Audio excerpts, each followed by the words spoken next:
yung Alam ko, hindi ko lang pwedeng huwag mo na gamitin banggitin, hindi ko lang pwedeng gamitin yung government entity na yan. mapuputol yung Pero, league natin yan. Pero actually, Kuya Anton, credible yung my old number is the credible yung same. pinanggalingan yan. Well, yes, I mean, kasi, siyempre, kilala naman kita. Oh, yeah. hindi ka naman Kaya lang, magkikwento Kuya ng Anton, sa totoo lang, kahit gawa-gawa ako lang. mismo, Oh. kahit ako mismo, Kuya Anton, nagulat. Kaya nagwawala yung makakaliwa eh. Nagwawala sila. Pinababayaan nung pinsan. Kasi, katira nung pinsan, both ways makikinabang ako dyan. Lagaring hapon. Both ways. Kasi po yung ganito. Ito, ewan ko kung paniniwalaan to. 150,000 metric tons. Yes. Ako mismo, 150,000 medyo nagitla ako. Ito pa ko yan, Ton. Ako, naniniwala ako. Yung awayan nila, hindi totoo yan. Moro-moro yan. Moro-moro. Bakit? Siyempre, para hindi obvious. Okay. Para, kasi, pansinin mo, Kuya Anton, kailan yung huling biyahe ni Junior? Kailan lang yun? Hindi ko sinusubaybayan si Junior. Pagkatapos yung tumahimik yung aling Ilday. Saan galing yung 150,000 metric tons na yan? Ano yan? Anong tinanggalingan nun? Actually, nililiquify nila yan ngayon. Kasi namawala yan, Kuya Anton. Yun ang usap-usapan sa underworld ng mga kausap ko. Kaya na ako mismo, hindi ako makapaniwala kasi gano'ng kalaki yan. Gano'ng marami yan. Sasaidin yan yung siguro kalahati ng pera ng buong mundo. O kayamanan. So, mabigat yan, Kuya Anton, kasi magkakagulo eh. Pero ano yun dokumento yun.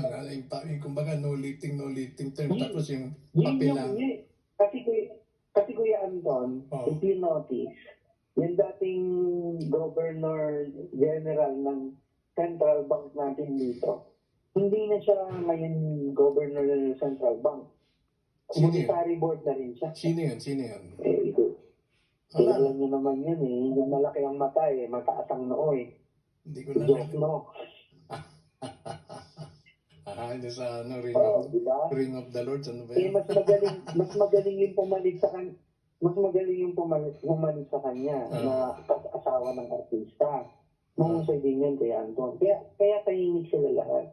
Actually, Kuya Anton, sa totoo lang, ang labanan ngayon, bubusalan mo lang. Pero hindi mo siya haharapin. Parang may connection yun ang kalakaran ngayon. So, ito lumabas yung itong 150,000 metric tons na to, lumabas ito na naging presidente na si Junior. Siguro, a far way back then, may nagtangga kasi maglabas niyan eh. Maliit na babae. Ay, hindi si Princess May nagtangga niyan. Kaya sila mga namakulong eh. Okay. Magkakaiba kasi ng istorya, pero sa history kasi yan, nagtangkang ilabas yan. Tapos, may nagtangka din dun sa nemesis nung nakaupo ngayon, pero bukayo sila. Kaya sisingalipin ng mga yan. Okay. Ako, pag pinag-aaralan ko yung sitwasyon, naawa ako dun sa mga matatandang pinagbilinan. Naaawa ako dun sa mga, kasi binago ngayon ng, alam mo, sa totoo lang may punto si Prinsipe. Hindi ako, I'm not being so rude here, Sige. Anton, Hindi naman po essence na ito eh. Sige. So, ako, tinitignan ko may katwiran si Prinsipe sa ngayon. Kasi sa sitwasyon, talagang maraming nabago. Maraming nabago. Ay, in total, 380 degrees. Talaga, nag-iba eh. Simula nung naupo yung Junior eh. Nag-iba talaga. Napakilos talaga nila lahat. At sumunod talaga sa kanila. Sumunod. Kasi ang tinignan kasi yung tinatawag na autocratic authority nila. Yun ang nakita kong tinignan. Eh syempre, may mga validity yan. Hindi natin alam kung saan nila pinagkukuha yun. Actually, Kuya Anton, sa totoo lang, noong una, skeptic ako kay Prinsipe. Mm. Anyway, Princess Elizabeth is better known naman yan. Noon pa man, kilala ko na rin siya.